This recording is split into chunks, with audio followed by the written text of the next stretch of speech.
En nuestros días, el domingo es tratado casi igual que cualquier otro día de la semana y se realiza todo tipo de comercio en domingo.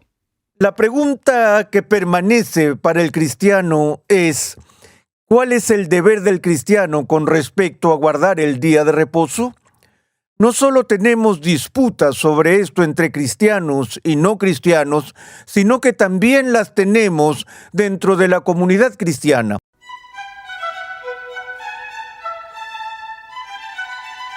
Bienvenido una vez más a Renovando tu Mente con el Dr. R.C. Sproul.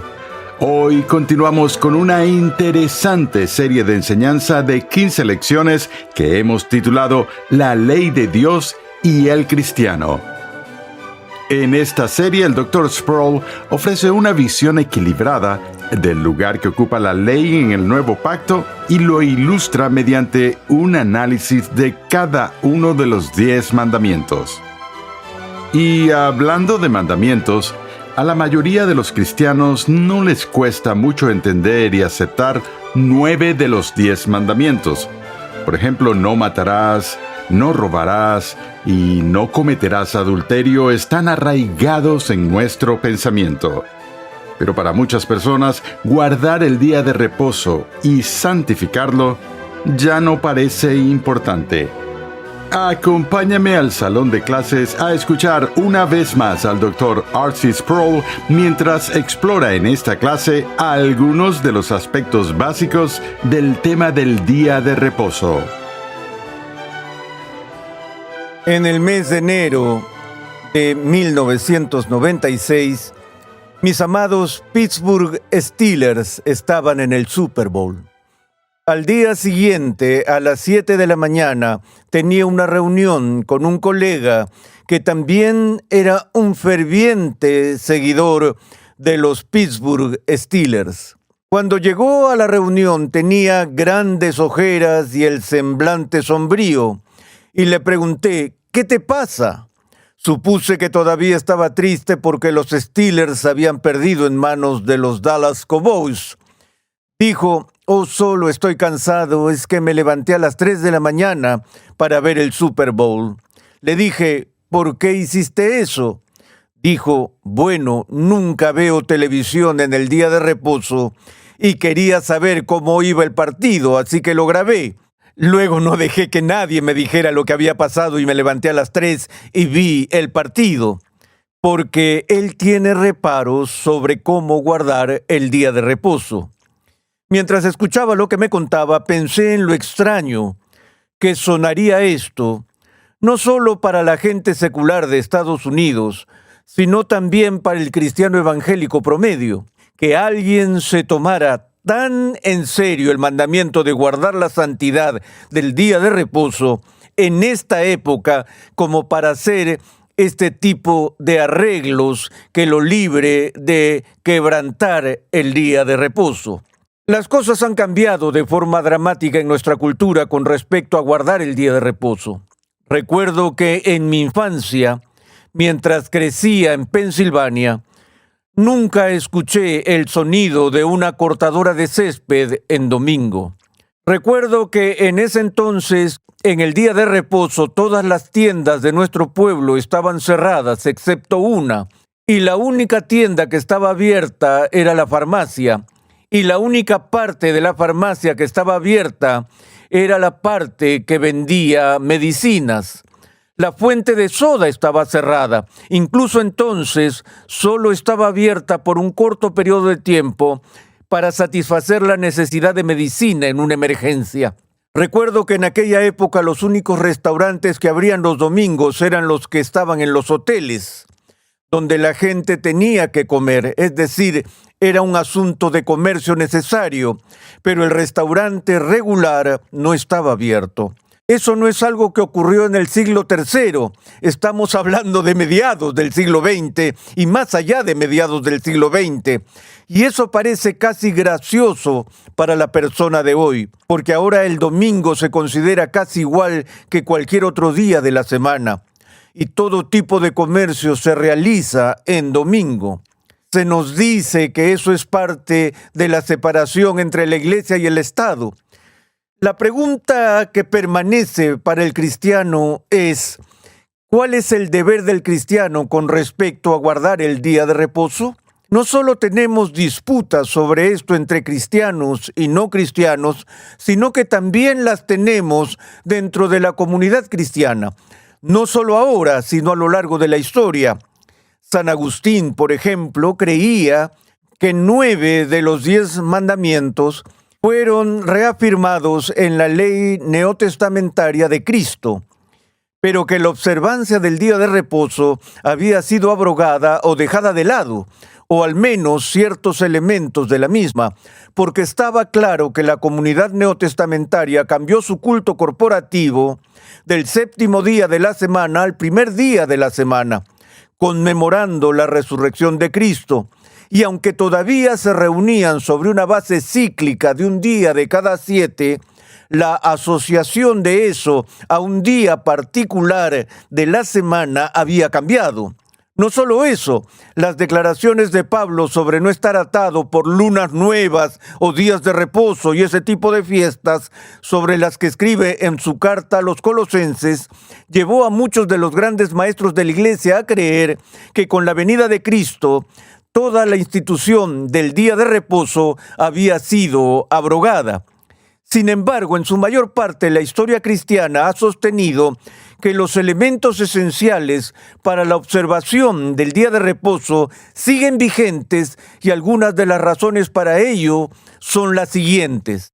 En primer lugar, la santificación o la separación y consagración del séptimo día como un día de descanso del trabajo ordinario y como un día de santidad no fue algo instituido en el Decálogo, en el Monte Sinaí, con la entrega de los mandamientos a través de Moisés al pueblo de Israel. Fue un mandamiento que se estableció en la creación, que fue en la creación misma que Dios santificó el séptimo día, ya que era una ordenanza de la creación, no se limitaría a la historia de Israel, sino que se extendería al hombre como hombre, sea judío, cristiano o lo que fuera. Se esperaba que toda la creación guardara este día en su doble connotación. En primer lugar, en la cesación del trabajo ordinario y en segundo lugar, en la adoración, alabanza y honor que debemos atribuir al Creador. Veamos la forma en que se nos explica el día de reposo en el Decálogo, en el capítulo 20 de Éxodo, empezando en el versículo 8. Acuérdate del día de reposo para santificarlo. Se dice mucho más que eso, pero notemos algo del lenguaje aquí. No es que Dios esté diciendo que de ahora en adelante el día de reposo debe ser considerado santo. Está diciendo, quiero que recuerden que es santo y el mandamiento es guardarlo de esa manera. ¿Qué significa ser santo? En el sentido más elemental, el significado de ese término, ser santo, significa ser diferente. Lo que Dios está diciendo aquí es: recuerden mantener este día diferente. Este es un día que he consagrado, que he apartado. De nuevo, preguntamos, ¿qué es lo que lo hace diferente? ¿Qué tiene el día de reposo que lo hace inusual o extraordinario? Los dos enfoques de las Escrituras con respecto a guardar el día de reposo es, primero, la idea de descanso. Y eso no es simplemente un descanso de la agitación. No significa que debamos dormir todo el día. No significa que el día deba ser un día de inactividad total. Lo que significa es un descanso del trabajo normal. Y como tal, es imitar, por un lado, las propias acciones de Dios en la creación. En la historia de la creación leemos de las acciones de Dios, su obra, la cual ocurre en 6 días sucesivos. Pero el séptimo día reposó. Así que una de las razones por las que descansamos es para actuar a la imagen de Dios y recordar a nuestro Creador y su obra de creación. De modo que honramos a Dios no simplemente mimándonos a nosotros mismos, estamos honrando al Creador al practicar esta imitación del trabajo que Él hizo, del cual cesó en el día de reposo en la creación. Hay beneficios prácticos obvios para esto. Sabemos que en Israel este ciclo de un día cada 7, donde la gente era llamada a descansar, era para el bienestar de los cuerpos físicos y el bienestar emocional de la gente. Que el trabajo y nuestras labores pueden ser difíciles. La gente necesita descansar. No solo estamos creados y constituidos de tal manera que todos los días debemos acostarnos y dormir. ¿Has pensado alguna vez en lo extraño que es dormir y en cuánto de nuestras vidas se vive en un estado inconsciente? Porque no podemos vivir mucho tiempo sin descansar debido a cómo estamos hechos. Dios no solo designa un periodo parcial de tiempo en el ciclo de la vida para el sueño diario, sino que también existe este patrón semanal de descanso de nuestro trabajo normal. A Dios le preocupaba que la gente no fuera explotada y reducida a ser como esclavos y que nunca tuvieran la oportunidad de recrearse, de refrescarse, de descansar de su trabajo. Así que designó un día cada semana en el que se suponía que la gente no debía trabajar. Eso se aplicaba no solo a los hombres de negocios y comerciantes y agricultores, sino también a los sirvientes, a los esclavos, y no solo a las personas, sino que el descanso del día de reposo fue ordenado para las bestias de carga. Tus asnos necesitan descansar, tus bueyes necesitan descansar, tus caballos necesitan descansar, tus camellos necesitan descansar. Dales a ellos un día libre, 1 de cada 7, pero ni siquiera se detuvo allí. Dios instituyó también reposo para la tierra. Por eso regulaba las formas en que la tierra no sería despojada por estar agotada, sino que cada 7 años debía haber un año de reposo completo en la tierra para que el campo permaneciera inactivo, para que pudiera recuperarse. Pertenezco a un campo de golf y el campo está cerrado para los socios los lunes. Y resulta ser que los lunes ese campo de golf estaba totalmente dedicado al equipo de mantenimiento del campo de golf para que lo abonaran, cortaran la hierba y cuidaran el terreno. Pero después empezó a surgir un interés para que grupos externos utilizaran el campo los lunes. Así que ahora nuestro campo de golf se utiliza los 7 días de la semana y el juego más intenso se produce los lunes porque es el más lucrativo económicamente, porque ese uso se puede vender a mayor precio ese día. ¿Cuál crees que es la mayor queja de los socios en estos momentos? La condición del campo de golf. Le dije al personal, ¿han pensado que podría ser una buena idea darle un descanso al terreno? ¿Que la hierba necesita un descanso? ¿La vegetación necesita un descanso? ¿El campo necesita un descanso? Dios lo concibió así y solo de esa manera se puede sacar más de los recursos que tenemos.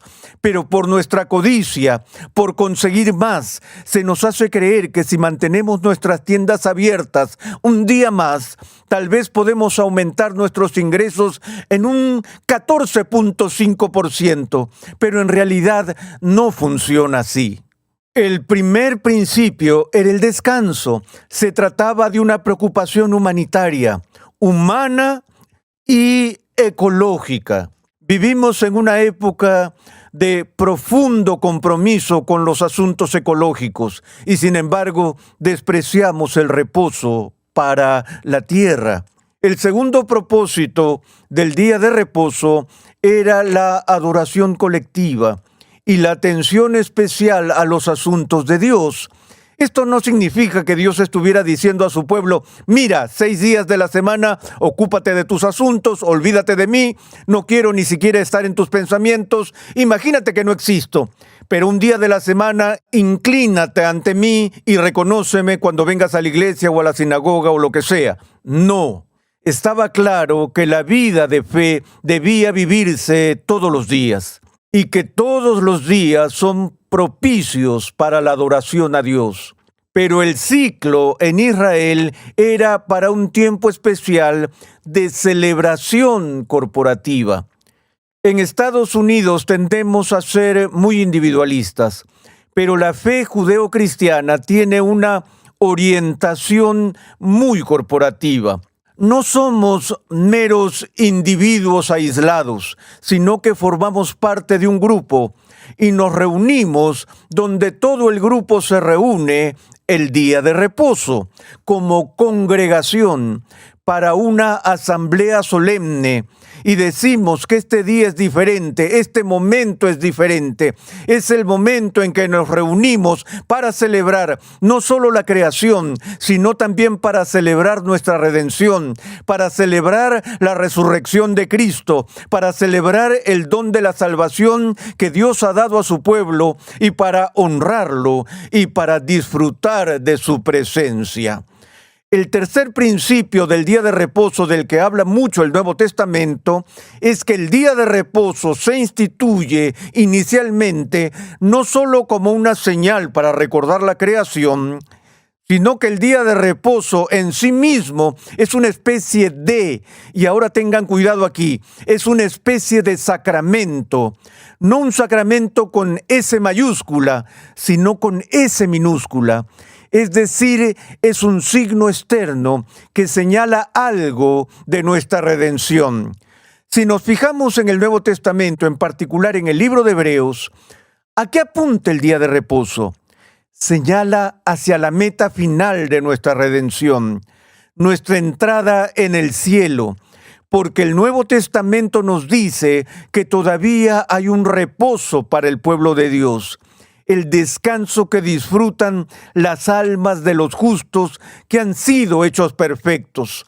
Se nos dice que cuando entremos en el cielo, entramos en nuestro descanso. Incluso nuestras lápidas están adornadas históricamente con las iniciales Q, E, P, D. ¿Qué? Que en paz descanse.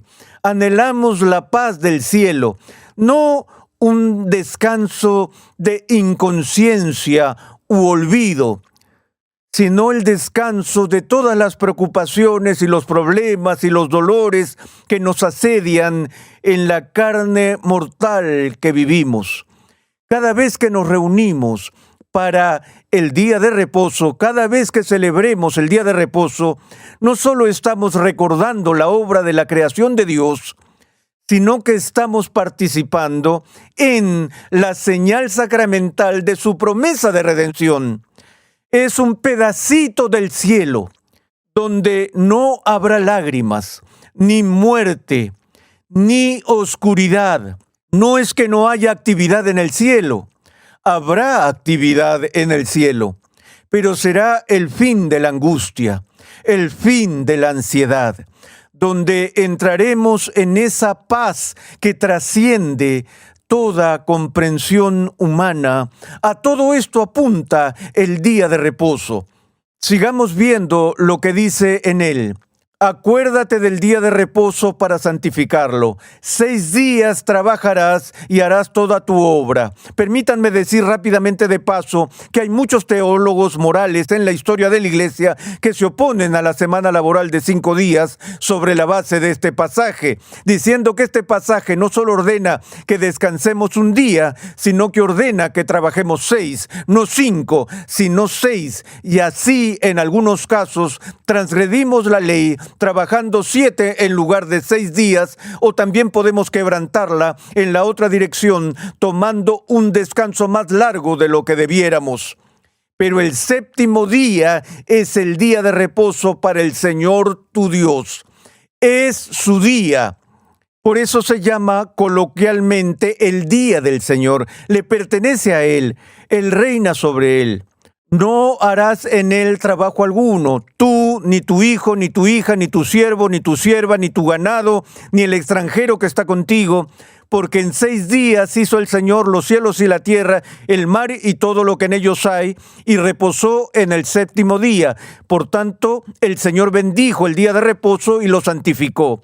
Dice que no se trabaje, y los fariseos, por supuesto, lo llevaron a un grado absoluto. Y dijeron que de ninguna manera se trabaje, cuando Jesús tuvo que instruirlos en el Nuevo Testamento de que hay algún trabajo que se puede hacer en el día de reposo. Dijo que es lícito hacer el bien en el día de reposo. Si tu animal cae en un pozo, no lo dejas allí para que muera.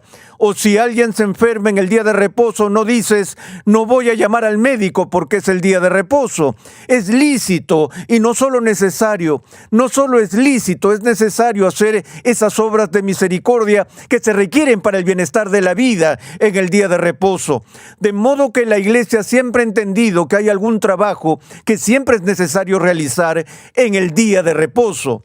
Es el trabajo innecesario, el comercio innecesario, por el cual Dios juzgó a Israel, donde el motivo del trabajo era estrictamente económico y comercial, en lugar del cuidado humanitario necesario. Por eso creemos que los hospitales pueden estar abiertos en el día de reposo, y ciertamente está bien que el ministro trabaje en el día de reposo, porque el culto corporativo es parte de su responsabilidad. Entonces, para muchos de nosotros que somos clérigos, el día más duro de trabajo es el día de reposo, pero en todo caso, este es un resumen de este mandamiento y tiene que ver con la conformación de toda la estructura de nuestra vida y de una nación. Es decir, una nación ante Dios es una nación que honrará a Dios honrando el día que Dios ordena que sea apartado como su día.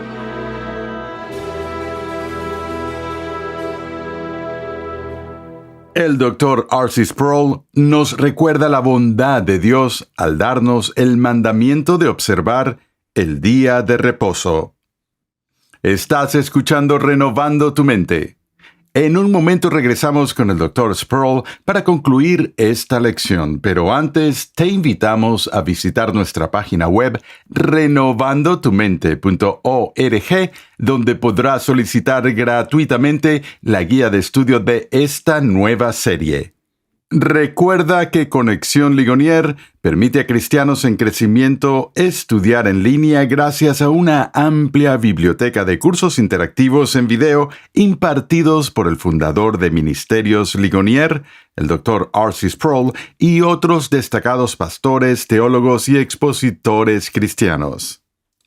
Cada curso contiene herramientas de estudio para ayudarte a aplicar lo que estás aprendiendo, incluyendo pruebas opcionales, preguntas de discusión, así como también la facilidad de visualizar tu avance en cada paso.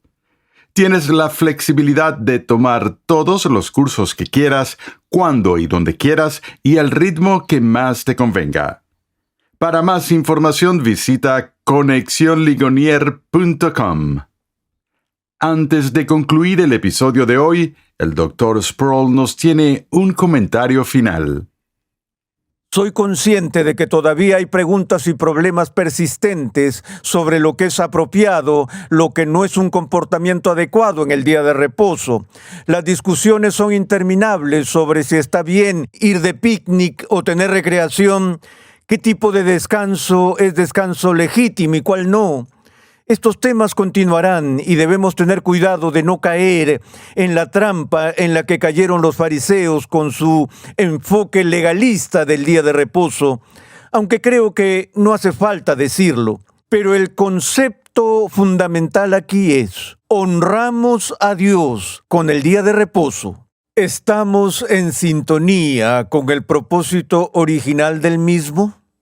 Y permíteme preguntarte al cerrar el segmento de hoy, ¿cómo guardas el día de reposo? ¿Hay alguna diferencia en tu vida en este día? ¿Esperas con ansias el domingo? No porque es el día en que puedes dormir hasta tarde e ir a la playa, sino porque tienes un tiempo para refrescarte de tu actividad normal y porque puedes refrescar tu alma con la adoración colectiva y estar en la presencia de tu Creador y Redentor. El concepto de honor es crucial para la supervivencia de la familia.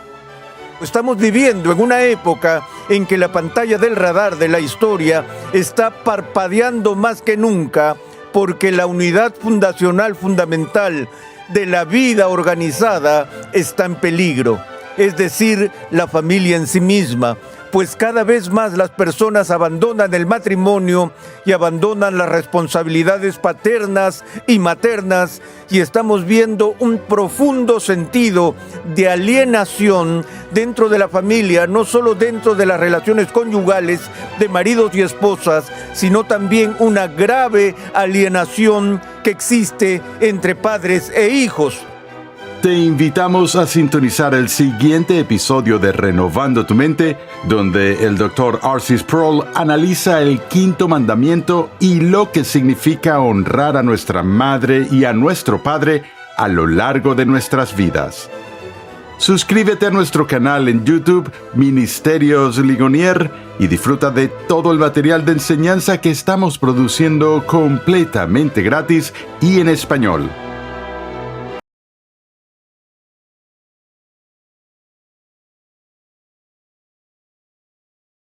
El Dr. R.C. Sproul sobre el noveno mandamiento. Este mandamiento no solo prohíbe el perjurio, y prohíbe la mentira, y prohíbe el engaño, especialmente prohíbe la calumnia y el chisme destructivo. Hay más en este mandamiento de lo que podríamos pensar. Hoy, en Renovando tu Mente.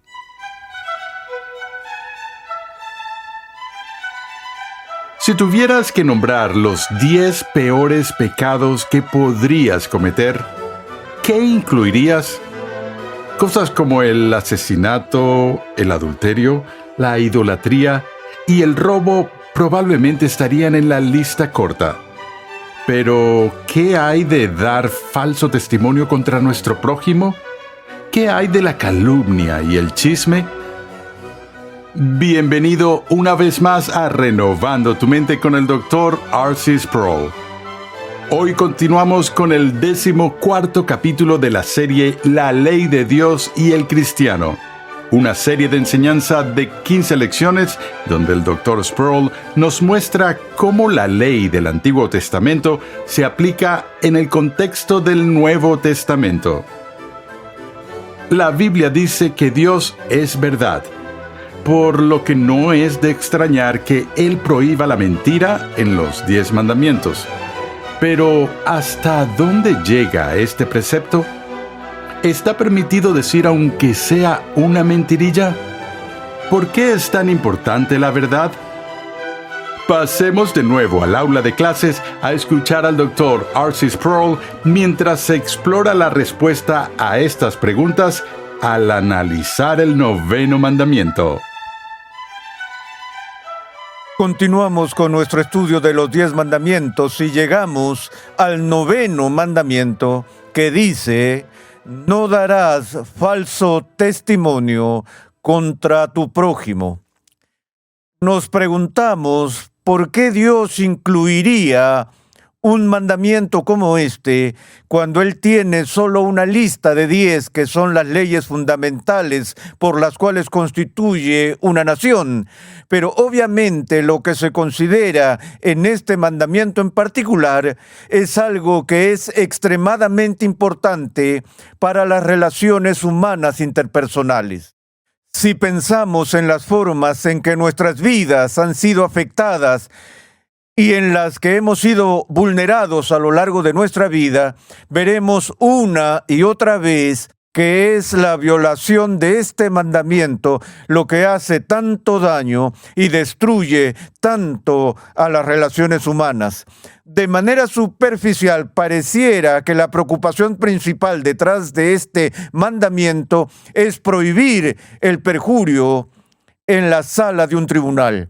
Y de nuevo, ese es el mal más evidente que tenemos a la vista, porque así como tenemos un sistema de justicia penal en nuestra sociedad, Israel también tenía toda una estructura en los tribunales que era muy importante.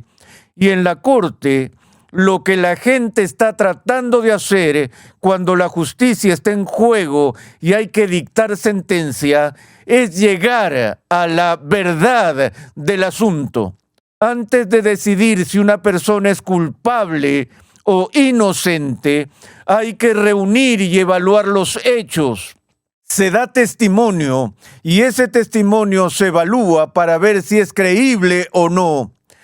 Y cuando hay mucho en juego, como ocurre en un juicio, la gente puede inclinarse a no decir la verdad, toda la verdad, nada más que la verdad, y dar un falso testimonio.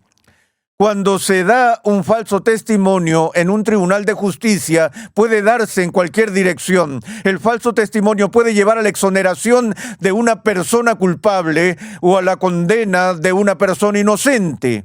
Y en cualquiera de los dos casos no se hace justicia.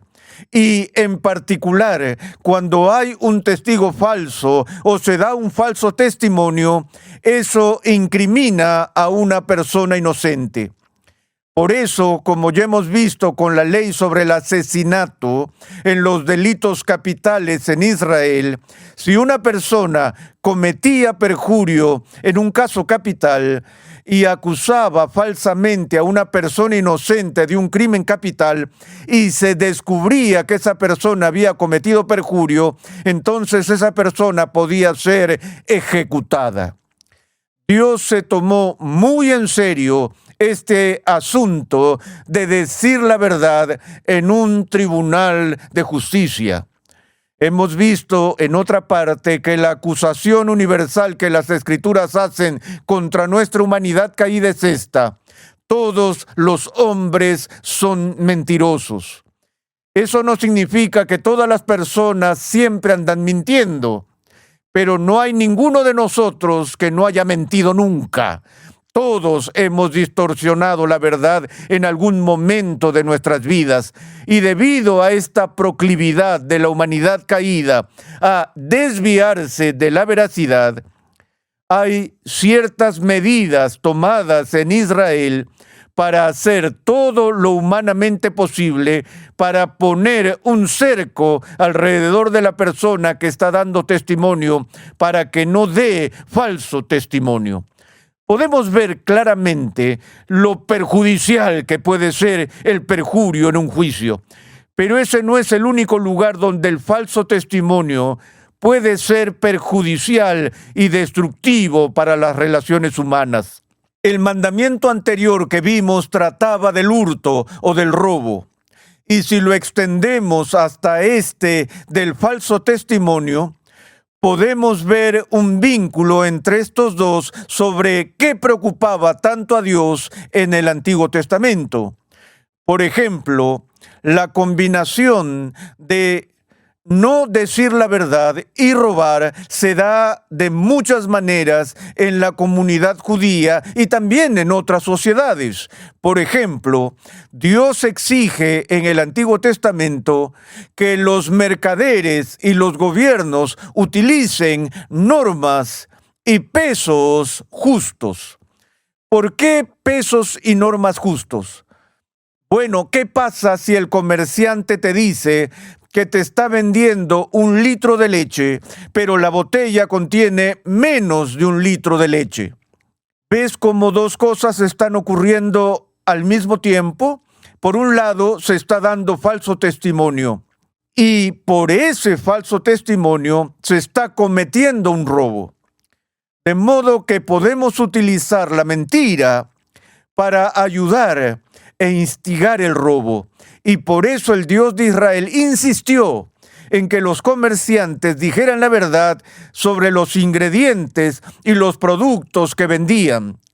Responsabilizó al gobierno de garantizar un sistema de pesos y medidas justas. Había otra forma de engaño que estaba relacionada con el robo en Israel, y era a través de la degradación de la moneda.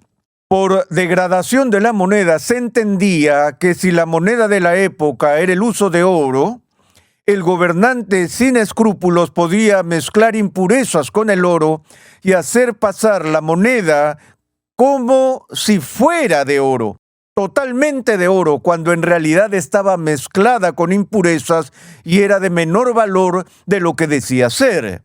Así que aquí la mentira se utiliza una vez más al servicio del robo. Hace poco me invitaron a una escuela cristiana para muchachos de preescolar a 8º grado y me pidieron que diera algunas clases a los alumnos de 7º y 8º sobre los principios fundamentales de la economía, así que acepté hacerlo.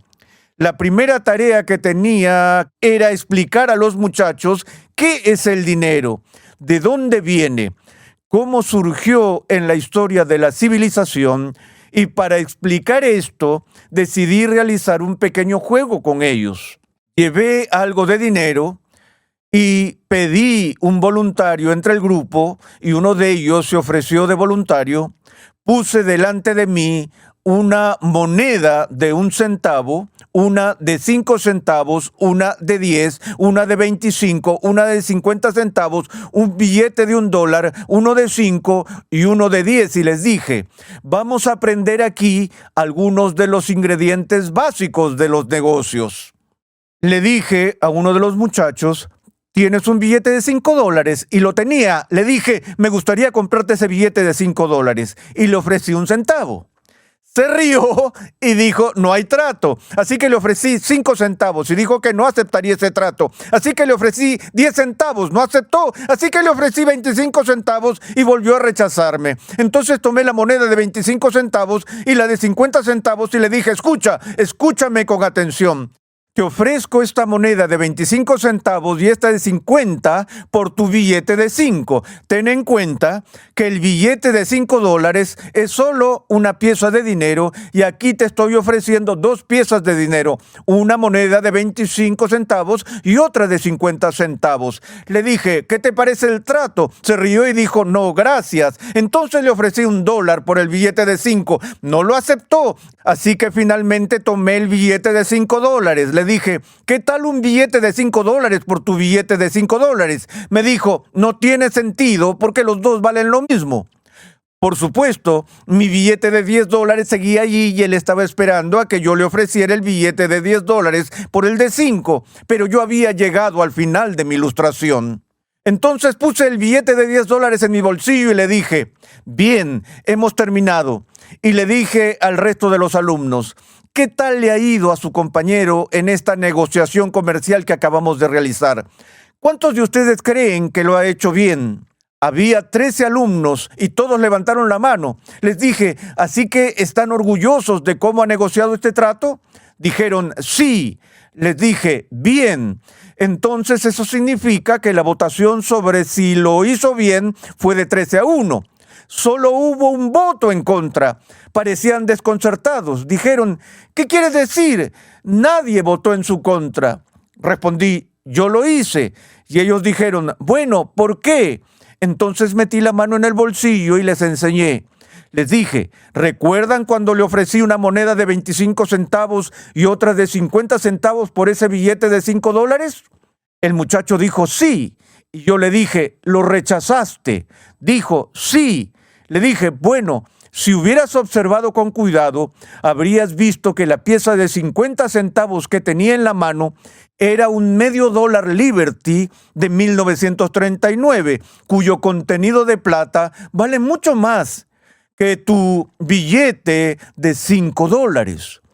El valor de esta pieza de dinero es considerablemente superior a su valor monetario. Así que dijeron, ¡ay, nos engañaste! Y todo ese tipo de comentarios. Entonces tomé la moneda de 50 centavos, la dejé caer sobre la mesa e hizo un sonido bonito a metal crujiente. Luego dejé caer una moneda de 25 centavos al lado. ¡Clunk! Dije, ¿puedes notar la diferencia entre el dinero real y el dinero falso. De ahí surgió una explicación de la ley de Gresham, según la cual el dinero falso expulsa al bueno, y de por qué ya no se pueden encontrar monedas de plata de 50 céntimos en circulación, y de ahí pasamos a todo el asunto de cómo los gobiernos crean el dinero y qué ocurre cuando los gobiernos devalúan la moneda y cómo se devalúa el dinero de la gente cuando los gobiernos defraudan a su pueblo recortando la moneda, llenándola de escoria, usándola para no representar nada de valor tangible y objetivo. El propósito de esta clase no es entrar en un estudio de economía, sino solo mostrar cómo en el Antiguo Testamento Dios vio que el dar falso testimonio también estaba relacionado con robar cuando la gente no era honesta sobre su moneda.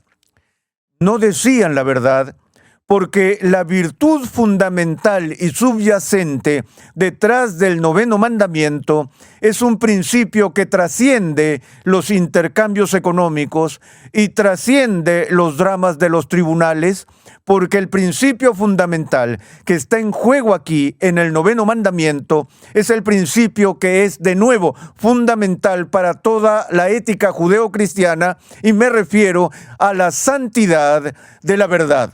Así que no se trata solo de que no se nos permita mentir en un juicio o de que no se nos permita mentir a los clientes sobre el verdadero contenido de lo que les estamos vendiendo, sino que significa la verdad en todo aspecto. La verdad en la publicidad. Una de las luchas más grandes que he tenido en mi propio ministerio, en Ministerios Ligonier, es cuando nuestro departamento de publicidad prepara avisos publicitarios para enviarlos a nuestros miembros para contarles sobre un nuevo producto que tenemos, un nuevo producto educativo. Y en su deseo por venderlo, exageran el producto. Lo exageran en términos perfectamente aceptables, en términos no solo del comercio secular, sino del mundo cristiano. Compre este programa de R.C. Sproul y le cambiará la vida. Y yo digo, bueno, lo único que puedo garantizar sobre si la vida de esta persona va a cambiar al comprar uno de mis programas es que después de la transacción va a ser $4 o $5 menos rica de lo que era antes de la transacción, porque no sé si este programa hará algo por ti. Puede ayudarte, puede hacer que llegues a un entendimiento más profundo en el conocimiento de Dios, y ese es mi más ferviente deseo, pero no puedo prometerlo. Hace poco vi uno de nuestros anuncios para la Biblia de Estudios de la Reforma que decía: no hay mejor fuente disponible para ayudarlo a entender la palabra de Dios que la Biblia de Estudio de la Reforma. Y yo dije, un momento, deténganse un segundo. ¿Me están diciendo que los comentarios de Juan Calvino no son una fuente más profunda para entender las Escrituras que esta Biblia de estudio? ¿Estamos diciendo que tenemos aquí la mejor fuente que jamás se haya producido para ayudar a comprender la palabra de Dios? Estoy increíblemente impresionado con la Biblia de Estudio de la Reforma. Espero que todos compren una Biblia de Estudio de la Reforma, pero no voy a decirle al mundo que la Biblia de Estudio de la Reforma es la mejor ayuda para interpretar las Escrituras que jamás se haya producido, y tampoco quiero que nuestra gente diga eso. ¿Entiendes a lo que me refiero? Hemos aprendido la lección. Después de recibir toda la palabrería publicitaria de la televisión, las revistas y todos los medios de comunicación que nos hacen todo tipo de promesas, espero que hayamos aprendido a rechazar las exageraciones, ¿cierto? Espero que sí. Pero debemos tener cuidado de no participar en eso, de no participar en la falsificación intencionada de aquello que proclamamos.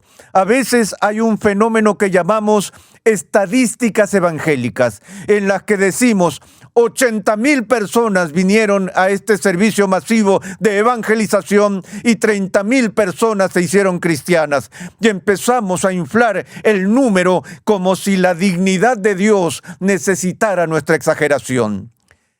Eso es dar falso testimonio.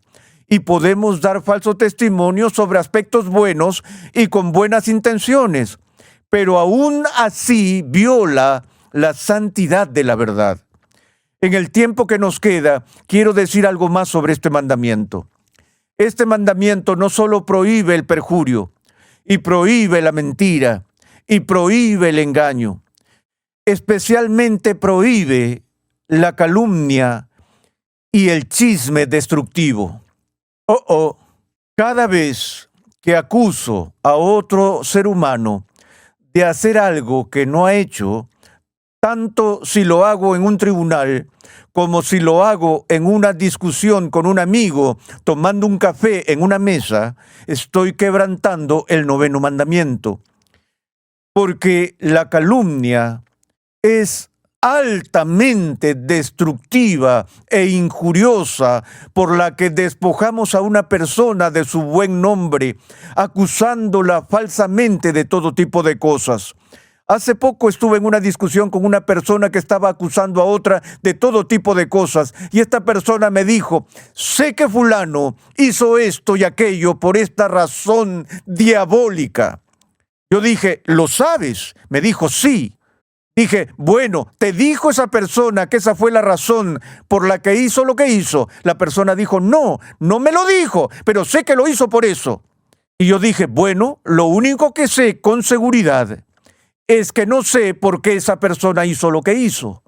No sé si lo hizo por esta razón o por alguna otra. Pero déjame decirte lo que sé con seguridad. La persona dijo: ¿qué? Le dije: lo único que sé con absoluta certeza es que tú no sabes por qué esa persona hizo lo que hizo. Sospechas y le atribuyes la más malvada de todas las causas posibles y el más destructivo de todos los motivos posibles, pero no lo sabes. Así que no digas que lo sabes, porque cuando dices que lo sabes, estás calumniando a esa persona. Por eso Dios prohíbe el chisme y la calumnia, porque herimos y lastimamos a los seres humanos. Ya tenemos suficientes culpas reales con las cuales lidiar y suficientes faltas reales por las que responder para que otras personas nos acusen de algo que no hemos hecho.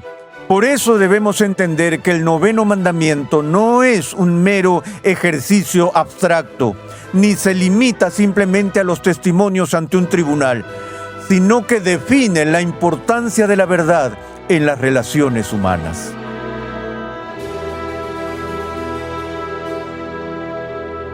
Los 10 mandamientos son lo bastante sencillos como para que los entienda un niño. Y sin embargo, podríamos pasarnos toda la vida tratando de comprender el deber del ser humano tal y como se exige en los mandamientos.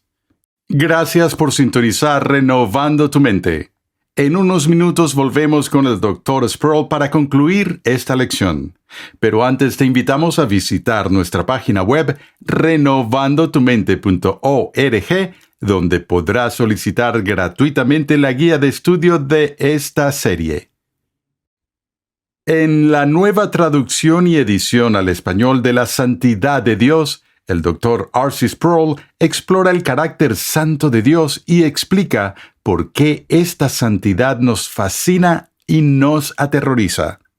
A medida que el Dr. Sproul analiza el impacto de la santidad de Dios en el profeta Isaías, Martín Lutero y los santos a lo largo de la historia, descubrimos que solo hay una manera de estar ante el santo. Este clásico y célebre libro ha ayudado a miles de cristianos a comprender mejor quién es Dios, quiénes son ellos y qué significa estar revestidos de la justicia de Cristo. Para más información, visita la página web lasantidaddedios.com hoy mismo. Pasemos de nuevo al salón de clases, ya que el Dr. Sproul tiene un comentario final para nosotros. ¿Cómo te has sentido cuando has oído que alguien a quien conocías ha mentido sobre lo que dijiste o hiciste? Al ser pública, mi vida transcurre en cierto modo en una pecera, y hay ciertos aspectos negativos que no se pueden controlar. La gente me escribe y me dice: he oído que has dicho en tal o cual sitio esto o lo otro, y se quejan de mi posición de enseñanza. Y yo les contesto y les digo: no reconozco mi posición en lo que has dicho ahí. No tengo problemas en aceptar sus quejas y sus críticas por lo que realmente he dicho o lo que realmente he enseñado. Estoy dispuesto a defenderlo, pero intenta decirlo bien, porque todo el tiempo me citan mal, como en el juego del teléfono. Pero no hablo solo de lo que ocurre en el ámbito público, en nuestra vida cotidiana, en nuestra vida privada. ¿Cuántas veces un amigo o un conocido ha mentido sobre ti? ¿Y cuán doloroso ha sido? Puede haberte costado el trabajo, puede haberte costado tu posición en la comunidad, puede haber tenido todo tipo de repercusiones financieras. Permítanme decir, en el tiempo que me queda, Jonathan Edwards dice que cuando eso sucede tenemos la responsabilidad de manejarlo de la manera en que Jesús lo manejó. Porque de nadie han dicho más mentiras en la historia de la humanidad, ni nadie ha sido calumniado más cruelmente que Jesús, quien como un cordero llevado al matadero no abrió su boca. Así que no solo tenemos que abstenernos de hacer esto a otras personas, sino que también tenemos que aprender a lidiar con ello cuando somos sus víctimas, siguiendo el ejemplo de Cristo. La envidia es el motor de gran parte de la cultura moderna. Desde los anuncios de televisión hasta las campañas políticas, se nos dice que constantemente deseemos lo que los demás tienen en lugar de contentarnos con lo que Dios nos ha dado. Pero, ¿son malos todos los deseos? ¿Podemos desear algo sin codiciarlo? En el siguiente y último episodio de esta serie de Renovando tu Mente, R.C. Sproul responde a esas preguntas mientras examina el 10º mandamiento. Dios llama a su pueblo a ser transformado por la renovación de su mente. Es por esta razón que transmitimos una enseñanza que expone las glorias de Dios reveladas en la Biblia en el contexto de la cultura, la filosofía, la apologética, la ética y la historia de la Iglesia.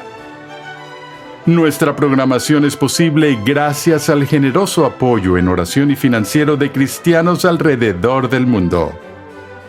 Para hacer tu donación, por favor visita nuestra página web renovandotumente.org.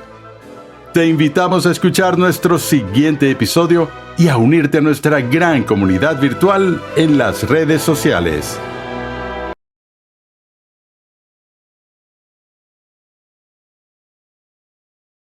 ¿Qué es la idolatría y cómo se manifiesta en la sociedad hoy?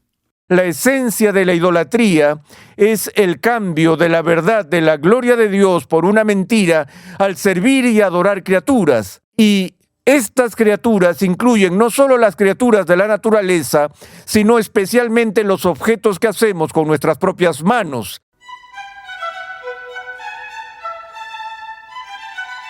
Juan Calvino decía que el hombre caído es una fábrica de ídolos. El corazón y la imaginación del hombre caído están continuamente creando dioses a su propia imagen. Bienvenido a Renovando tu Mente con el Dr. R.C. Sproul. Hoy continuamos con la 7ª entrega en una desafiante serie de enseñanza de 15 lecciones que hemos titulado La Ley de Dios y el Cristiano. En esta serie estamos descubriendo lo que significa obedecer a Dios en el mundo moderno. Durante la Reforma, grupos de celosos reformadores destruyeron gran parte del arte presente en las catedrales e iglesias católicas romanas, incluyendo pinturas y esculturas. Ellos creían que tal arte era idolatría y una violación del 2º mandamiento. Pues bien, hoy, en Renovando tu Mente, el Dr. R.C. Sproul analiza la relación entre el arte y la idolatría. Acompáñame al salón de clases a escuchar una vez más al Dr. R.C. Sproul mientras examina el significado del segundo mandamiento y su aplicación a la iglesia de hoy. Estamos estudiando los 10 mandamientos. En nuestra última sesión estudiamos el primer mandamiento en el que Dios dijo: no tendrás otros dioses delante de mí. Vimos cómo ese primer mandamiento excluye toda forma de idolatría. Pero para que no pensemos que eso es una mera implicación del primer mandamiento, lo que está implícito en el primer mandamiento se hace explícito en el segundo mandamiento, que habla directamente del problema de la idolatría. Veámoslo tal como lo leemos en Éxodo 20, versículo 4. No te harás ningún ídolo, ni semejanza alguna de lo que está arriba en el cielo, ni abajo en la tierra, ni en las aguas debajo de la tierra. No los adorarás ni los servirás, porque yo, el Señor tu Dios, soy Dios celoso, que castigo la iniquidad de los padres sobre los hijos hasta la tercera y cuarta generación de los que me aborrecen, y muestro misericordia a millares a los que me aman y guardan mis mandamientos. Cuando vemos esta prohibición negativa, una antigua traducción en inglés decía algo como esto: no te harás imagen tallada o ídolo alguno. Luego entra en detalle: o cualquier imagen de cosas en la tierra, cosas en el cielo, cosas en el mar, etc. A primera vista, esto puede parecer que tenemos una prohibición universal contra la elaboración o la formación de cualquier imagen, sea cual sea el motivo.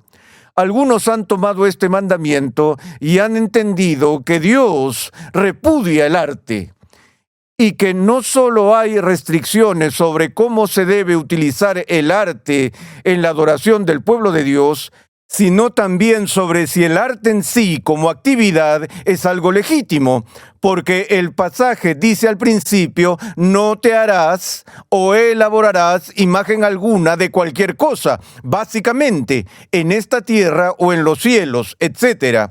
Pero es aquí donde es importante que entendamos un texto específico de la Escritura a la luz de todo el consejo de Dios, a la luz de todo el resto de lo que la Escritura enseña con respecto a estas declaraciones, que son resúmenes en su forma. Si fuera cierto que todo arte quede excluido o prohibido por el mandamiento, entonces encontraríamos que Dios mismo se contradice, porque cuando instituyó el establecimiento del santuario, tanto en términos del tabernáculo en el Antiguo Testamento y más tarde el templo, vemos que Dios en su espíritu y por su espíritu ordenó, instituyó, mandó y permitió al pueblo a crear valiosas piezas de arte para el tabernáculo y para el templo. Así que no creo que podamos llegar a la conclusión de que este texto prohíbe todo arte.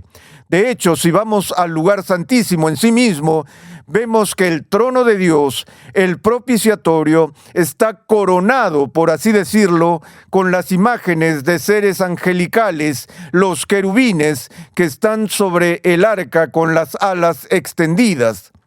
Así que debemos tener mucho cuidado con la forma en que tratamos este tema. Lo que sí está incluido en la prohibición es la fabricación de imágenes que tienen la intención de ser manifestaciones o réplicas de Dios mismo, como el becerro de oro, que el pueblo le insistió a Aarón que hiciera precisamente en el instante en que Dios estaba entregando los mandamientos a Moisés. Lo que sucede históricamente en las formas burdas de idolatría es que la gente empieza a adorar las imágenes y a venerar los símbolos. Para evitar la adoración de los objetos terrenales, Dios prohíbe hacer cualquier imagen de Él.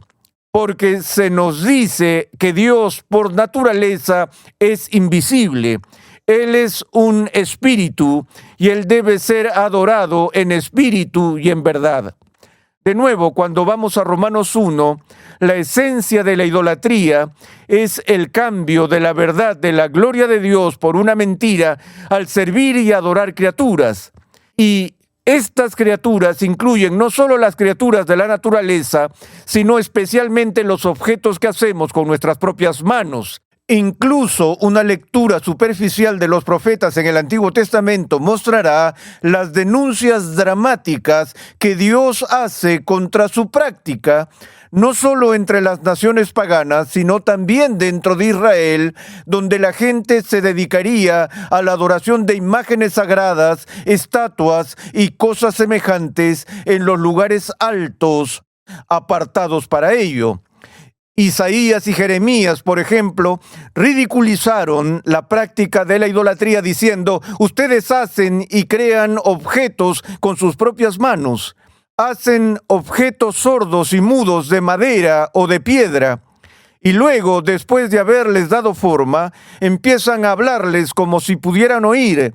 Empiezan a orar a ellos como si pudieran responder a sus oraciones. Es una locura.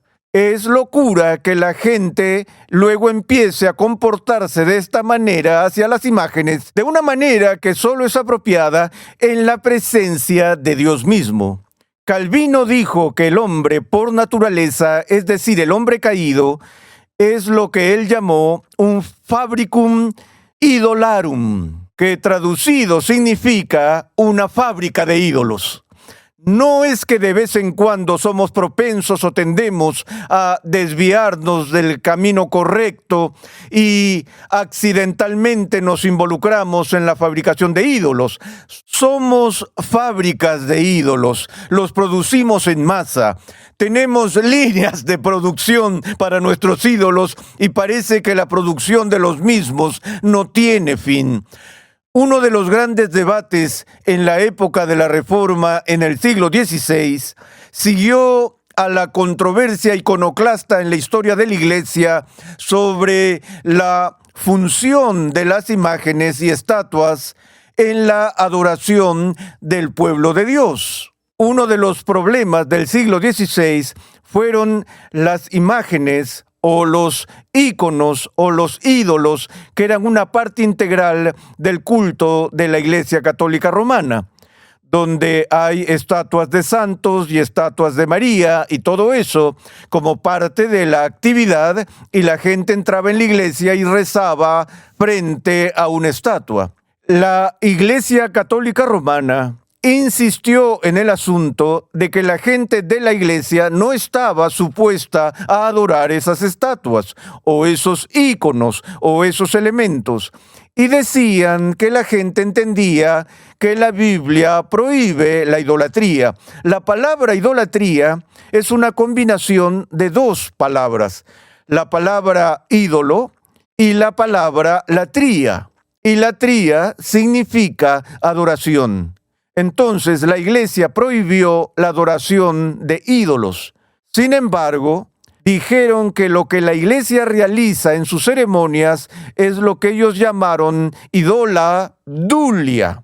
Dulia viene de la palabra griega que significa esclavitud o servicio. Un doulos es un esclavo o un sirviente. Dijeron que idoladulia es apropiado, idolatría está prohibido. Es decir, podemos dar servicio a las estatuas, pero no adorarlas. Los reformadores protestaron contra eso y expresaron que se trataba de una distinción sin diferencia, porque cuando la gente se postra y presta servicio ante estatuas de piedra o madera, ¿cuál es la diferencia real entre hacer eso y adorarlas? Que la gente no reconoce esa diferencia sutil. No solo eso, Roma va a otro elemento con respecto a la Virgen María, donde la Virgen María ha de recibir no latría, es decir, no adoración, sino que ha de recibir no solo dulía, sino hiperdulía. ¿Sabes lo que significa la palabra hiper? Que es algo que se usa para dar énfasis. De modo que no solo hay que prestar servicio a María, sino que hay que prestarle una forma hiper extrema de servicio. Eso fue parte de la protesta de la Reforma. Algunos de los reformadores fueron tan lejos que llegaron a quitar todas las estatuas, vitrales y casi todas las formas de arte de sus iglesias. El motivo detrás de todo esto era llamar la atención sobre el verdadero carácter de Dios en la adoración. Dijeron esto: si vamos a equivocarnos en este asunto, equivoquémonos mejor teniendo poco arte en lugar de demasiado, debido a la tendencia de la carne al confundir la imagen o la réplica con lo que ésta representa. Incluso algunas iglesias llegaron a retirar la cruz de la presencia del pueblo de Dios para que no empezaran a adorar al símbolo en lugar de lo que éste señala. Calvino, por su lado, era uno de los que abogaba por la sencillez en la adoración. Y llegó a hacer esta distinción, que el arte que representa y refleja acontecimientos históricos reales es legítimo. Pero de lo que hay que cuidarse y protegerse es de un intento de representar a Dios en cualquier forma concreta. Por ejemplo, la pintura de la creación que adorna el techo de la Capilla Sixtina en Roma, que se considera el mayor, si no uno de los mayores logros de Miguel Ángel. Todos conocemos ese magnífico fresco de esta deidad musculosa que baja del cielo con su dedo índice extendido, tocando el dedo de Adán y mostrando la creación. Los turistas de todo el mundo acuden en masa a contemplar esa vista en particular, y creo que los reformadores verían en eso una violación del segundo mandamiento, porque allí Dios es representado en forma humana. Es una imagen del Dios invisible. Ahora bien, ¿sería apropiado tener en un vitral una imagen de una zarza ardiente? Creo que los reformadores que la utilizaron como logotipo básico o símbolo principal de la Reforma le concedieron legitimidad porque una de las formas concretas en las que Dios se manifestó históricamente fue a través de la zarza ardiente. Pero todo el mundo entendió que se trataba de una teofanía y que no era una imagen de Dios mismo. Al igual que la paloma que descendió sobre Jesús en su bautismo, fue un signo externo de su unción, pero la paloma no es el Espíritu Santo. De manera que se vuelve un poco complicado y difícil saber exactamente dónde están los límites de lo que está permitido y lo que está prohibido. Eso ha captado la atención por siglos de la gente piadosa que quiere honrar el segundo mandamiento.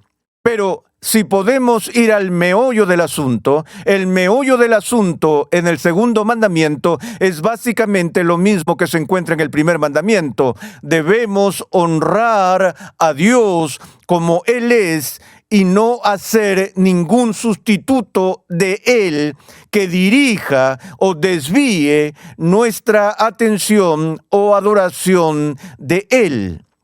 Lo que también se contempla aquí implícitamente es una prohibición de la superstición.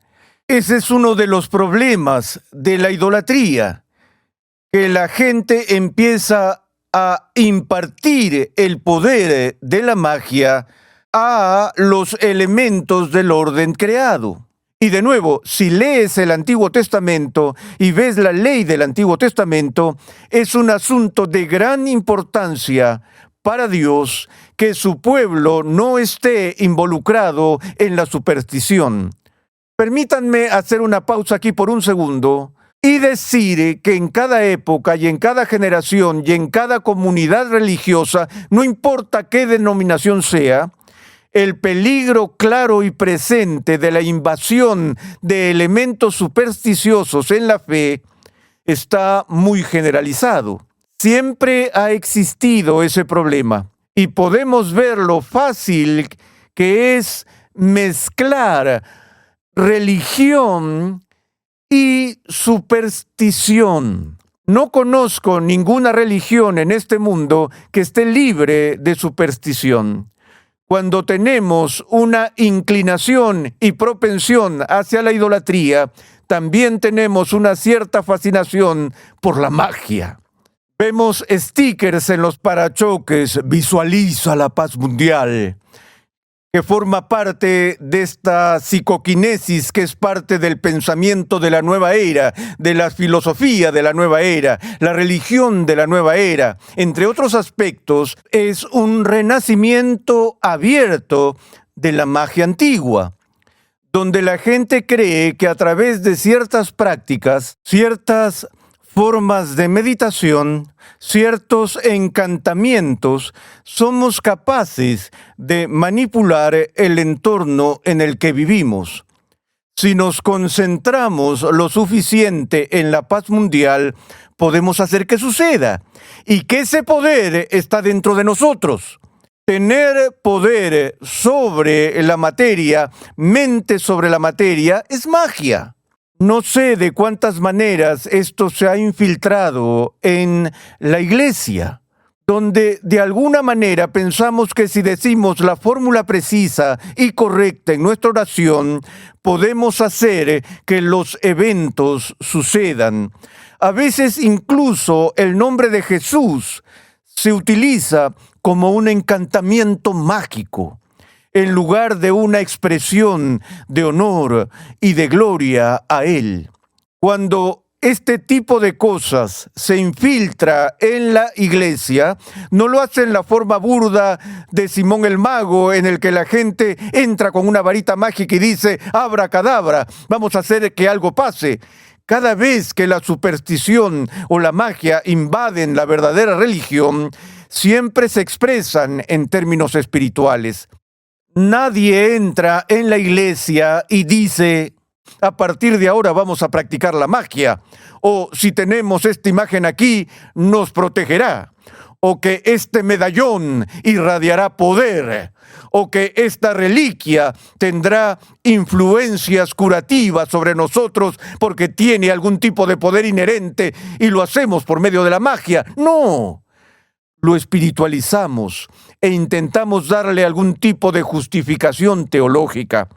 Creo que en nuestros días el Espíritu Santo es invocado en el nombre de la magia, más de lo que nunca ha sido invocado de esa manera en la historia de la Iglesia. Existe esa línea entre la verdadera fe en el poder de Dios y la confianza en el poder del Espíritu Santo, y un enfoque supersticioso del mismo, por el cual pensamos que tenemos el poder de manipular al Espíritu Santo mismo. Es algo muy, muy peligroso. Por eso, toda la práctica de adoración y de la vida cristiana tiene que estar sujeta a la ley de Dios. Y todas nuestras pretensiones de poder espiritual deben estar sujetas a la palabra de Dios. Es común en la iglesia que la gente atribuya la guía del Espíritu Santo a palabras y acciones que la palabra de Dios prohíbe con claridad. Cuando hacemos eso, nos acercamos peligrosamente a blasfemar contra el Espíritu Santo al convertirlo en el autor de nuestras propias falsedades. Eso es parte de esta invasión de la superstición, y por eso es algo difícil, pero necesario para el verdadero pueblo de Dios, protegerse contra la idolatría. Protegerse no solo contra la manera burda de dar forma a los ídolos, sino las formas más sutiles en las que tratamos de bajar a Dios a la tierra, de hacer visible al Dios invisible, de hacer del Dios eterno algo que podemos moldear y dar forma y controlar. Olvidamos en nuestra religión que Él es Dios y que estamos subordinados a Él y que no es una fuerza cósmica que se nos da para que la utilicemos para manipular nuestro entorno.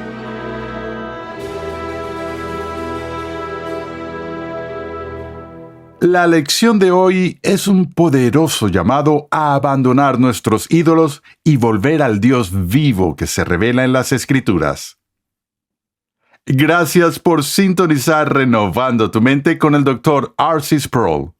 Nos alegra que te hayas unido a nosotros. En un momento regresamos con el Dr. Sproul para concluir esta lección. Pero antes, te invitamos a visitar nuestra página web renovandotumente.org, donde podrás solicitar gratuitamente la guía de estudio de esta serie. Escucha 5 minutos en la historia de la Iglesia con Steve Nichols. Este podcast semanal ofrece una mirada informal e informativa a la historia de la Iglesia. Acompáñanos cada semana mientras hacemos una breve pausa en el presente para explorar el pasado. Viaja en el tiempo mientras observamos a las personas, los acontecimientos e incluso los lugares que han dado forma a la historia del cristianismo. 5 minutos en la historia de la Iglesia está disponible en todas las plataformas de podcast. Para más información, visita la página web 5minutosenlahistoriadelaiglessia.com. En esta serie hemos visto que la esencia de la idolatría es el cambio de la verdad de la gloria de Dios por una mentira al servir y adorar criaturas. Antes de terminar este episodio, escuchemos de nuevo al Dr. Sproul mientras concluye su enseñanza. ¿Hay magia en tu religión? Tal vez nadie te ha hecho nunca esa pregunta, pero hablo en serio y te pido que hagas un examen cuidadoso de las prácticas de tu propia religión y veas si has abierto la puerta a ciertas prácticas que pueden ser aceptables en tu subcultura religiosa, que realmente huelen a magia y tienen más en común con el pensamiento de la nueva era que con el modelo bíblico de adoración piadosa. Lutero resumió todo esto en una afirmación muy famosa, la cual tenemos que repetirnos a nosotros mismos todos los días. Dejemos que Dios sea Dios. Lo que eso significa es que tenemos que mantener ante nuestros ojos en todo momento el carácter de Dios y no tratar de cambiar el carácter de Dios, o Dios no lo quiera, que tratemos de apropiarnos de los poderes de Dios para nosotros mismos. Yo no soy Dios, tu ministro no es Dios, tu predicador no es Dios, tu grupo de oración no es Dios. Dejemos que Dios sea Dios y adorémosle y vivamos en su presencia de acuerdo con su palabra. No tomarás el nombre del Señor tu Dios en vano. La violación de este mandamiento es uno de los pecados más comunes en nuestra cultura. En el siguiente episodio de Renovando tu Mente, R.C. Sproul discute el tercer mandamiento, explicando por qué debemos mantener sagrado el nombre de Dios en nuestra forma de hablar.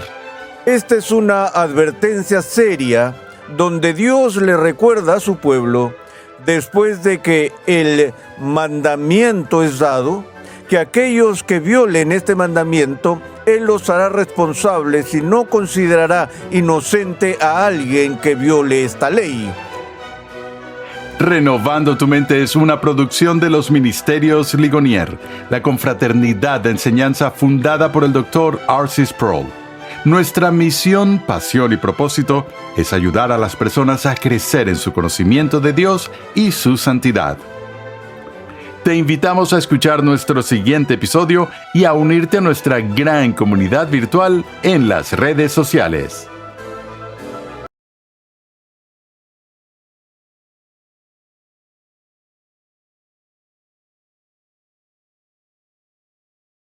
Cuando la ley dice, no tendrás otros dioses delante de mí, el delante no significa delante de mí en cuanto a rango, sino que la referencia aquí simplemente significa que Dios está diciendo: no se te permite tener dioses delante de mí, eso es delante de mi cara, en mi presencia.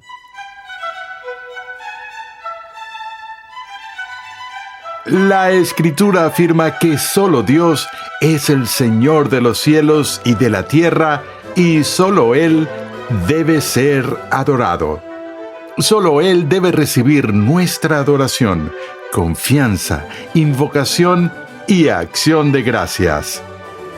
Bienvenido a Renovando tu Mente con el Dr. R.C. Sproul, mientras continuamos con la sexta parte en una desafiante serie de enseñanza de 15 lecciones que hemos titulado La Ley de Dios y el Cristiano. En esta serie, R.C. Sproul ofrece una visión equilibrada del lugar que ocupa la ley en el Nuevo Pacto y lo ilustra mediante un análisis de cada uno de los 10 mandamientos. Muchos cristianos luchan por entender la relación entre las leyes del Antiguo Pacto y el Nuevo Pacto de gracia que tenemos en Cristo. Es evidente que ya no ofrecemos sacrificios de animales. Sin embargo, se nos ordena seguir los 10 mandamientos, la ley moral. Pues bien, en nuestra serie actual estamos estudiando la relación entre la ley de Dios y el cristiano. Hoy, el Dr. Sproul aborda el primer mandamiento: no tendrás otros dioses delante de mí. Y aunque pensemos lo contrario, somos bastante buenos creando otros dioses. Pasemos de nuevo al aula de clases a escuchar al Dr. R.C. Sproul mientras examina el significado del primer mandamiento. Continuamos con nuestro estudio de la ley de Dios y hemos visto cómo la ley de Dios en el Antiguo Testamento es relevante para el cristiano del Nuevo Testamento. Y lo que haremos ahora es dar una exposición de los 10 mandamientos. Pasaremos por cada uno de ellos y profundizaremos en su significado y su aplicación para nuestras vidas. Así que hoy empezaremos con el primer mandamiento. A veces la gente confunde el primer mandamiento con el gran mandamiento. El gran mandamiento, que se encuentra en Deuteronomio 6, es en esencia un resumen de toda la ley. Y tal vez recuerden cómo dice: amarás al Señor tu Dios con todo tu corazón y con toda tu alma y con toda tu mente, y a tu prójimo como a ti mismo. Pero ese es el resumen de la esencia de toda la ley del Antiguo Testamento. El Decálogo empieza con el primer mandamiento, y tengo que decirles que hay cierto debate histórico sobre cuál es el orden de los mandamientos, particularmente con nuestros amigos luteranos. Parte de la confusión tiene que ver con el primer y el segundo mandamiento, pero la forma en que lo leemos en Éxodo 20 es la siguiente: entonces Dios habló todas estas palabras diciendo: yo soy el Señor tu Dios que te saqué de la tierra de Egipto, de la casa de servidumbre. No tendrás otros dioses delante de mí.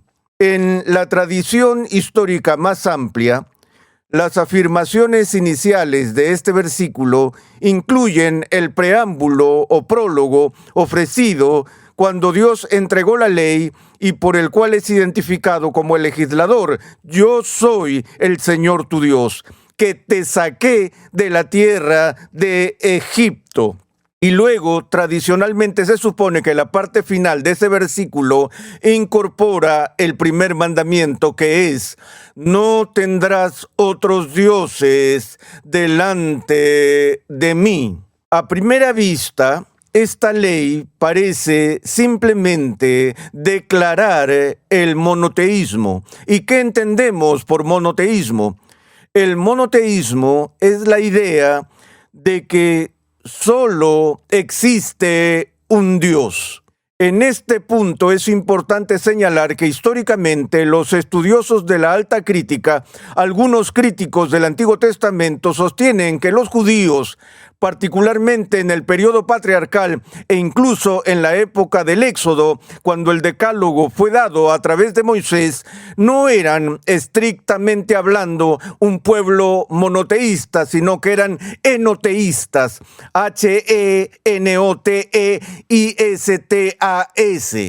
Esto no significa que creían en un Dios que era eno, y de ahí eran enoteístas, sino que el enoteísmo era una especie de transición entre el politeísmo pagano, politeísmo significa la creencia en muchos dioses, y un monoteísmo completo en el que la gente creía que solo existía un Dios. El enoteísmo, como ya he dicho, es una especie de forma híbrida entre esos dos o una forma de transición en la evolución de la religión. La teoría es que las religiones del mundo empezaron con un tipo primitivo de animismo, donde la gente creía que los arbustos, los árboles y los animales estaban habitados por espíritus sagrados. Y estos espíritus tenían que ser aplacados y apaciguados a través de ofrendas y demás. Luego se desarrolló en el tipo de politeísmo que encontramos en la religión egipcia o en la religión romana o en la mitología griega, donde había un dios de la guerra, un dios del amor, un dios de la cosecha y un dios para esto y un dios para aquello. Pero el enoteísmo, como punto de transición, creía que cada nación o pueblo tenía un dios que gobernaba supremamente sobre esa nación, pero que había muchos dioses. Había un dios para los judíos, un dios para los filisteos, un dios para los cananeos, pero aunque había muchos dioses, cada nación tenía una deidad particular que era su propio dios patrono, por así decirlo. Los estudiosos de la alta crítica dicen que fue en la historia judía tardía que los judíos llegaron a la conclusión de que en última instancia solo había un Dios sobre toda la tierra y sobre todas las naciones y sobre todos los pueblos. Pero mientras tanto, los judíos tenían su deidad tribal, que era Yahvé, y Yahvé era adorado en oposición al dios Dagón, que era el dios de los filisteos, o el dios Baal, que era el dios de los cananeos y demás. Por supuesto, yo difiero de esta opinión crítica. El cristianismo clásico ortodoxo enseña que el concepto de monoteísmo se encuentra desde la primera página del Antiguo Testamento, donde se presenta la idea de un Dios que no es simplemente Señor de un pueblo determinado o de una nación concreta, sino que es el creador del cielo y la tierra y de todo lo que hay en él. Pero cuando llegamos al primer mandamiento, este dice: no tendrás otros dioses delante de mí. Claramente, esto es una prohibición contra la práctica del politeísmo o de la idolatría. Pero de nuevo, algunos pueden decir que está bien que el primer mandamiento te permita tener una multiplicidad de dioses y diosas, siempre y cuando le des la supremacía más alta al Señor Dios, es decir, que adores a Yahvé, y siempre y cuando Él sea el Rey de los dioses, como lo era Zeus, entonces está bien tener deidades menores esparcidas entre esta religión. Pero ese no es el punto. El punto aquí es que cuando la ley dice, no tendrás otros dioses delante de mí, el delante no significa delante de mí en cuanto a rango, sino que la referencia aquí simplemente significa que Dios está diciendo, no se te permite tener dioses delante de mí, eso es delante de mi cara, en mi presencia. Lo cual, cuando consideramos el concepto bíblico de que la presencia de Dios es universal y que Él es omnipresente, ¿dónde se permitiría tener otros dioses? En ninguna parte. Lo que realmente se está diciendo aquí en el primer mandamiento es que Dios dice que simplemente no se te permite tener ningún otro Dios. Punto.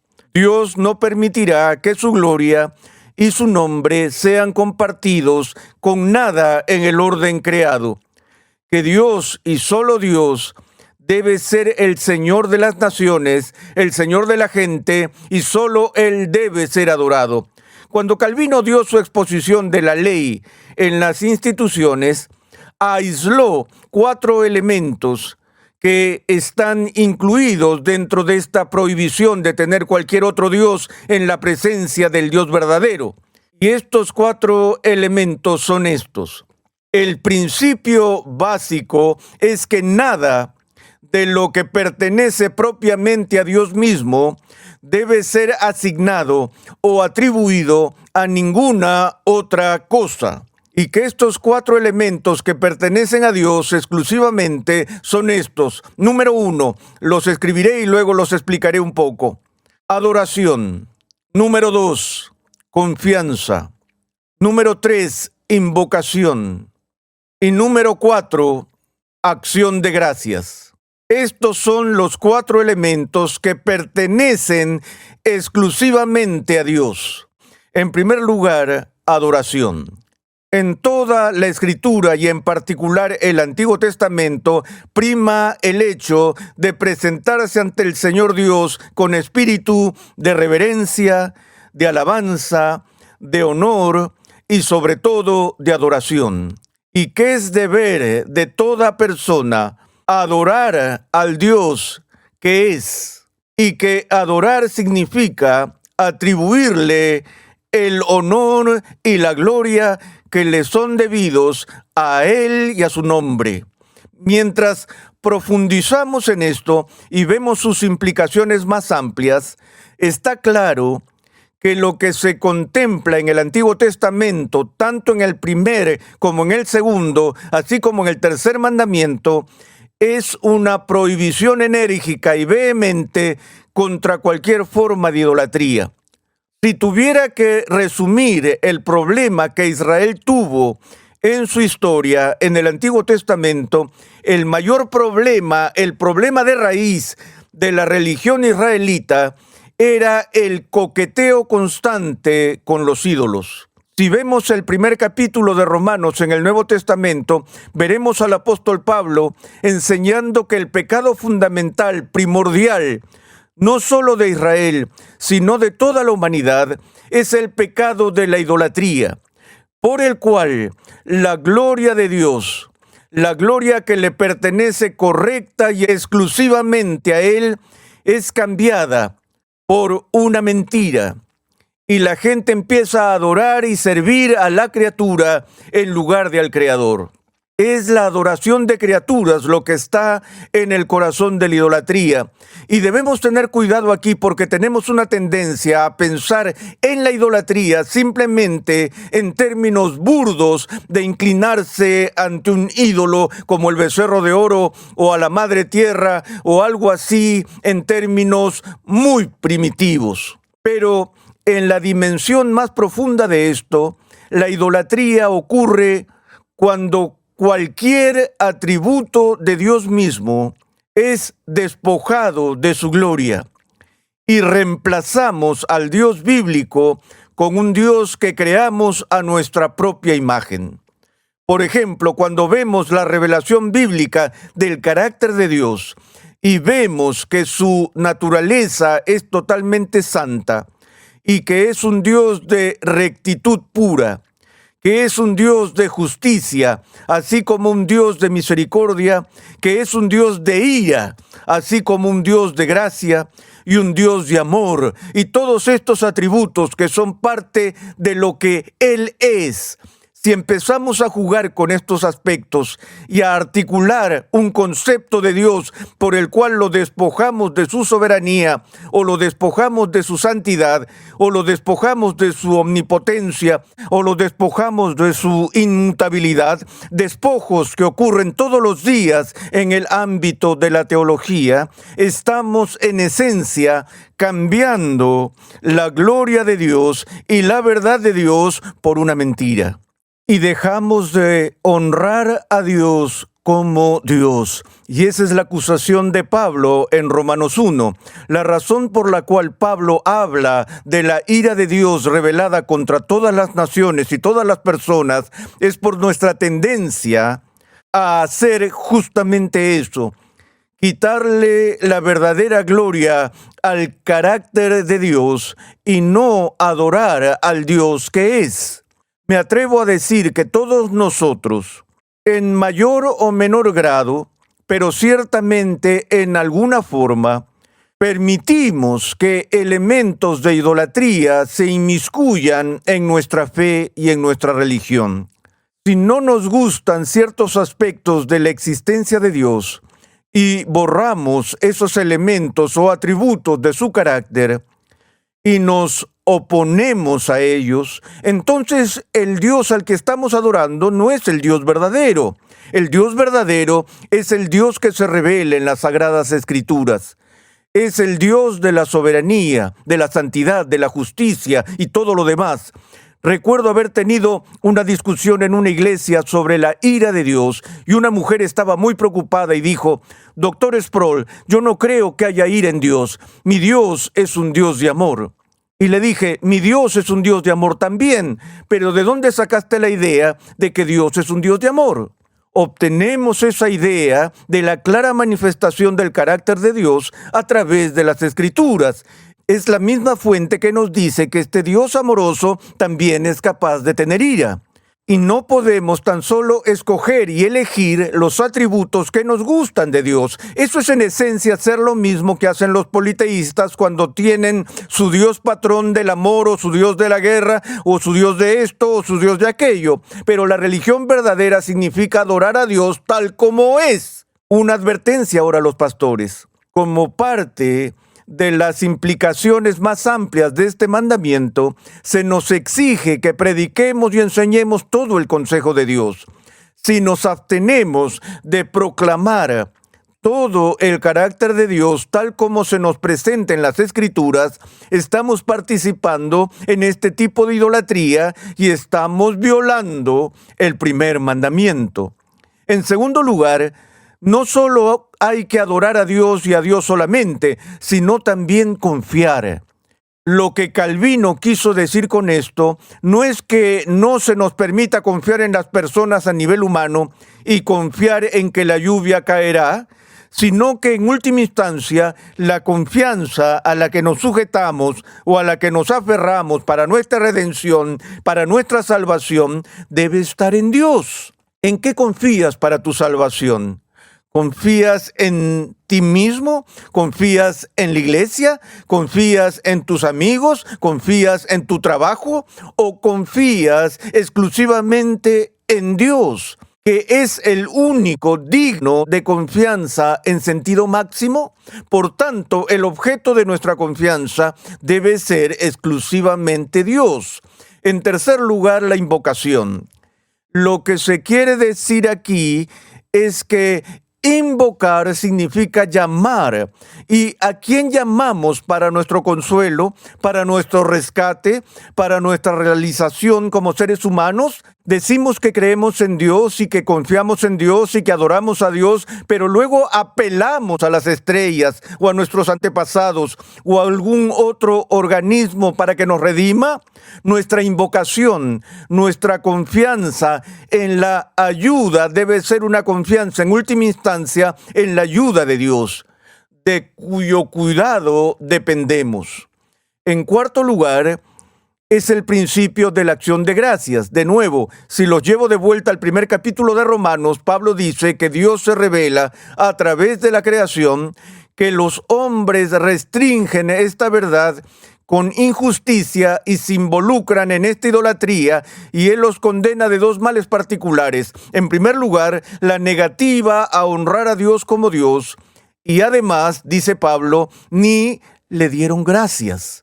De modo que podemos decir que los pecados primarios gemelos de una raza caída son los pecados de negarse a adorar, honrar y alabar a Dios, y la negativa a ser agradecidos a Dios.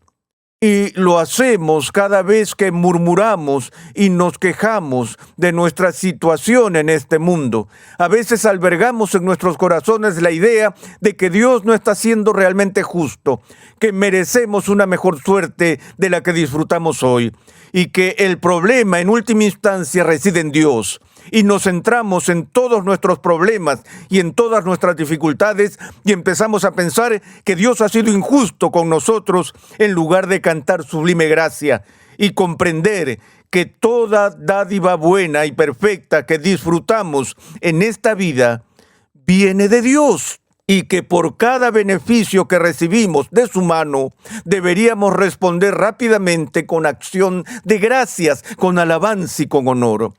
Pero si somos desagradecidos, estamos violando el primer mandamiento porque no estamos manteniendo al Dios que es tan rico en su misericordia y su bondad frente a nuestros ojos. No lo estamos adorando con la alabanza de nuestra acción de gracias y de nuestra gratitud. Estas son solo algunas de las formas en que el primer mandamiento puede ser violado, pero el corazón y el alma del primer mandamiento significa simplemente que la verdadera religión se centra en Él, en Dios, y se centra en Él, en su excelencia, en su majestad y su gloria. No solo por lo que puede hacer por nosotros y por los beneficios que podemos obtener de esta relación, sino más bien que tenemos una pasión por ver el honor y la gloria y la majestad de Dios en el tiempo.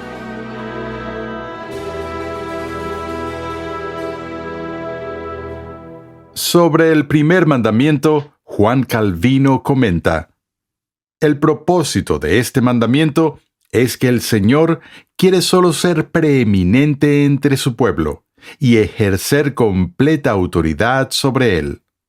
Para lograrlo, nos ordena alejar de nosotros toda impiedad y superstición que disminuyan u oscurezcan la gloria de su divinidad. Gracias por sintonizar Renovando tu Mente. En unos instantes el Dr. Sproul regresará para concluir esta lección. Pero antes te invitamos a visitar nuestra página web renovandotumente.org, donde podrás solicitar gratuitamente la guía de estudio de esta serie. Te invitamos a la Biblioteca Ligonier. Nuestros libros se centran en las grandes verdades que han sido confiadas a la Iglesia por los precursores de la Reforma. Verdades bellamente articuladas en las confesiones, catecismos y credos históricos. Los autores cuyos nombres aparecen en las portadas de nuestros libros son destacados pastores y estudiosos reformados, hombres expertos en el manejo correcto de la palabra de Dios. Para más información sobre nuestros libros, visita la página web bibliotecaligonier.com hoy mismo. Antes de despedirnos por hoy, pasemos de nuevo al aula de clases donde el Dr. Sproul tiene un comentario final para nosotros. Permíteme preguntarte hoy cuán importante es para ti, de manera práctica en tu vida diaria, el no poner absolutamente nada antes que a Dios. ¿Cuán importante es para ti vivir toda tu vida corandeo, ante el rostro de Dios, en la presencia de Dios, bajo la autoridad de Dios, para la gloria de Dios? El fin para el que hemos sido creados es Dios, que Él sea todo en todos. Recordamos la oración de Agustín: oh Señor, nos has creado para ti, y nuestros corazones están inquietos hasta que encuentren su descanso en ti. No fuimos creados simplemente para nuestra labor, para nuestro trabajo, para nuestra salud, para nuestra felicidad, para nuestros matrimonios, para nuestras relaciones humanas. Todo eso forma parte de las riquezas de la vida, tal como la conocemos, pero el fin último para el que fuimos creados fue glorificar a Dios. Y por eso el primer mandamiento nos llama a detenernos justo allí. Dice, un momento, número 1, no tendrás otros dioses delante de mí. Dios es celoso en el sentido de ser cuidadoso con su nombre y de que hemos sido creados para su gloria. Esa es nuestra misión, ese es nuestro destino, ese es el propósito por el que respiramos. Calvino decía que el hombre caído es una fábrica de ídolos. El corazón y la imaginación del hombre caído están continuamente creando dioses a su propia imagen. La esencia de la idolatría es el cambio de la verdad de la gloria de Dios por una mentira al servir y adorar criaturas. Y estas criaturas incluyen no solo las criaturas de la naturaleza, sino especialmente los objetos que hacemos con nuestras propias manos. Esperamos que nos acompañes en la próxima edición de Renovando tu Mente, donde el Dr. R.C. Sproul nos hablará del segundo mandamiento, recordándonos que no debemos postrarnos ante nada ni nadie que no sea Dios Todopoderoso. Dios llama a su pueblo a ser transformado por la renovación de su mente. Es por esta razón que transmitimos una enseñanza que expone las glorias de Dios reveladas en la Biblia en el contexto de la cultura, la filosofía, la apologética, la ética y la historia de la Iglesia. Te invitamos a escuchar nuestro siguiente episodio y a unirte a nuestra gran comunidad virtual en las redes sociales.